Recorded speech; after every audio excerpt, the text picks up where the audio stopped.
பொறுமையிலும் பொறுமைக்கான். உங்கள் network marketing பிஸ்னஸில் உங்களுடைய கஸ்டமர் எனக்கு வந்துட்டு வேணாம், இதெல்லாம் ஒரு பொழப்பா, இதெல்லாம் ஏமாத்துற வேலையா அப்படின்னு சொல்லி பல விதமான அப்ஜெக்ஷன் உங்களுக்கு வைக்கிறாங்களா? அந்த மாதிரி ஒரு கஸ்டமரை எப்படி உங்கள் வழிக்கு கொண்டு வர்றது அப்படின்றதுக்கான ஒரு 4 ஸ்டெப்பை பார்க்கலாமா dear leaders? First of all, objection அப்படின்னா என்ன, இம்பார்ட்டன்ஸ் ஆஃப் அப்ஜெக்ஷன். ஒரு அப்ஜெக்ஷன் அப்படின்னா என்ன? ஒரு கஸ்டமர் உங்ககிட்ட என்கிட்ட பணம் இல்லை, டைம் இல்லை, எனக்கு இது வேணாம், எம்எல்எம்னா ஏமாத்துற வேலை, ப்ராடக்ட்டை சேல் பண்ணுவான், இது ரொம்ப கஷ்டம், என்னால் முடியாது அப்படின்னு பல விதமான புலம்பல்களை அடுக்கி தள்ளிக்கிட்டே போகக்கூடிய ஒரு விஷயத்துக்கு பேர் அப்ஜெக்ஷன், ரிஜெக்ஷன் அல்லது கஸ்டமர்ஸுடைய ஆப்போஸ் அப்படின்னு சொல்லலாம். ஓகே, ஸோ இதை எப்படி ஹேண்டில் பண்ணுறது? 4 டிப்ஸ் வந்துட்டு இதில் நான் உங்களுக்கு ஷேர் பண்ணுறேன்.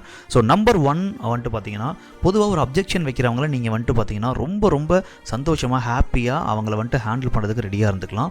அப்ஜெக்டர் is a best people for business அப்படின்னு சொல்லலாம். ஏன்னா யார் அப்ஜெக்ஷன் வைப்பாங்க? இந்த பிஸ்னஸில் நல்லா புரிஞ்சால் மட்டும்தான் சந்தேகம் வரும். சந்தேகம் வர்றவங்க தான் நான் வந்துட்டு தெளிவு அடைஞ்சு நல்லா பண்ணுவாங்க. கரெக்டாக? So number 1, objector is the best people and ரொம்ப ஹாப்பியாக நீங்கள் அவங்கள வந்துட்டு ஹேண்டில் பண்ணுங்கள். இது number 1 point.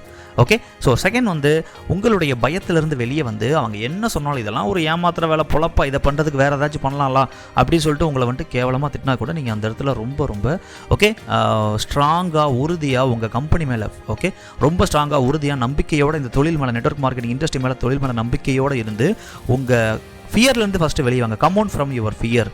Okay, and be bold. Number 2 point இதுதான். அண்ட் 3rd பாயிண்ட் என்ன அப்படின்னா, எப்போவுமே அப்ஜெக்ஷன் கஸ்டமர் வைக்கிறப்ப ரொம்ப கோவப்படுறது, டென்ஷன் ஆகிறது, எமோஷன் ஆகிறது, அப்போஸ் பண்ணி அவரை திட்டுறதுக்கு, சண்டைக்கு போகிறது தயவு செஞ்சு பண்ணக்கூடாது டியர் லீடர்ஸ். 3வது point, don't angry, be calm. சரியா? ஏன்?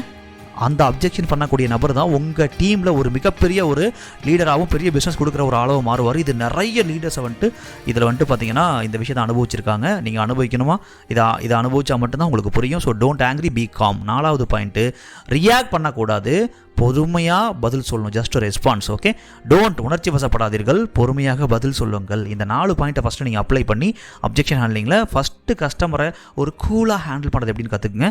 அண்ட் இன்னும் நிறைய விஷயங்கள் நீங்கள் இதை கற்றுக்கிட்டு டெவலப் ஆகுங்க. அண்ட் இன்னும் நீங்கள் நிறைய கற்றுக்கணும்னு நினச்சிங்கன்னா நம்ம பயோவில் வந்துட்டு டிஎம் பண்ணுங்கள், லிங்க் இருக்குது, டிஎம் பண்ணுங்கள். All the best dear leaders. Thank you.